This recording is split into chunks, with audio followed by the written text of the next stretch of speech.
Olá, este é o título do meu projeto: Caracterização de sedimentos finos em uma bacia rural por fluorescência de raio-x por dispersão de energia.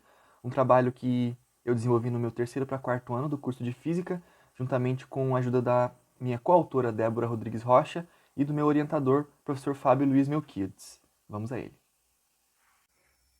A região que envolve a bacia hidrográfica do Arroio Boa Vista é amplamente utilizada para o plantio. Além disso, essa é uma região acidentada em termos de relevo, pois possui um grande declive.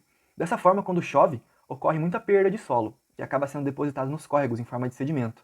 Nesse projeto, nós caracterizamos a composição química desses sedimentos por meio da fluorescência de raio-x por dispersão de energia, a EDXRF.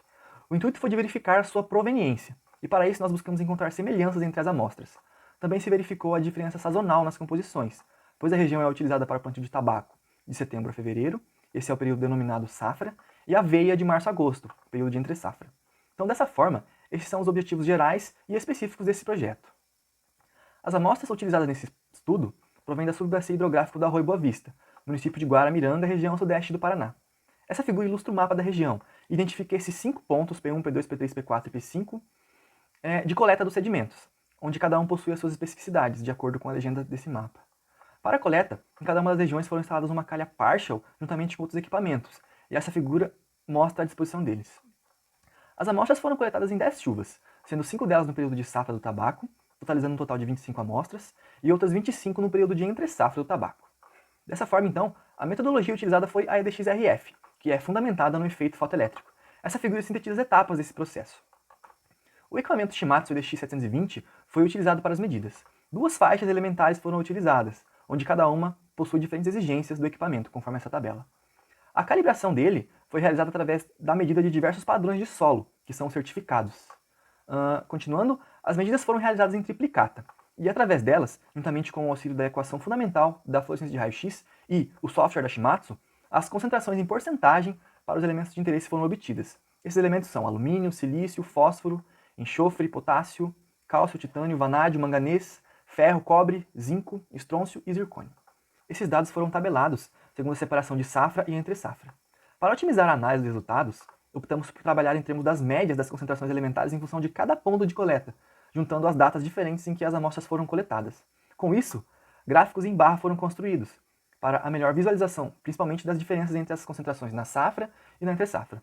Além disso, também se obteve a estatística descritiva, para sintetizar os dados, sendo apresentada em gráficos de caixa, os box plots. Então esses aqui são os box plots da estatística descritiva para a concentração de cada elemento medido. Então aqui em azul, claro, são os elementos da safra, os dados da safra, na verdade, e em laranja, os da entre-safra. Em seguida, estes são os gráficos da concentração média dos elementos em função dos pontos. Olhando para eles, resumidamente, a gente pode concluir que a composição das amostras apresenta maiores teores de silício, alumínio, ferro, titânio e potássio. No período de entre-safra, houve adição de calcário nessas áreas. Então, como a gente pode observar, os teores de cálcio, potássio, manganês, zinco, estrôncio e zircônio são maiores entre safra. Então, isso se dá provavelmente devido a esta correção no solo. Também, titânio, vanádio, ferro e cobre têm comportamentos semelhantes. A menor concentração foi percebida em P3 e os maiores valores são nos pontos P1 e P2 da safra. Estes metais possuem ligação com a argila. O teor de enxofre é maior na primeira chuva de cada período, e nas restantes não apresenta muita variação. Os menores teores são em P3 e na entre-safra sua concentração é levemente maior que na safra. As concentrações de alumínio são decrescentes de P1 a P5. Já na safra, são maiores em P1 e P2. Já para o silício, o comportamento é o inverso, sendo crescente de P1 a P5. Os maiores teores são percebidos na última coleta de cada período, indicando uma acumulação nos pontos P3, P4 e P5. Então, dessa forma, a EDXRF, com o equipamento de bancada, se mostrou eficaz para a caracterização elementar das amostras. Então, após uma preparação simplória, foi possível quantificar os elementos presentes nas amostras. Ela também possibilitou a verificação de existência de variações nas características químicas apresentadas pelas amostras nos períodos de safra e entre-safra do tabaco. Por fim, deixo aqui meu agradecimento a todas as instituições responsáveis por tornar esse projeto possível. E em especial a Fundação Araucária, que foi a agência de fomento que ofereceu o apoio financeiro e que foi fundamental durante todo esse estudo.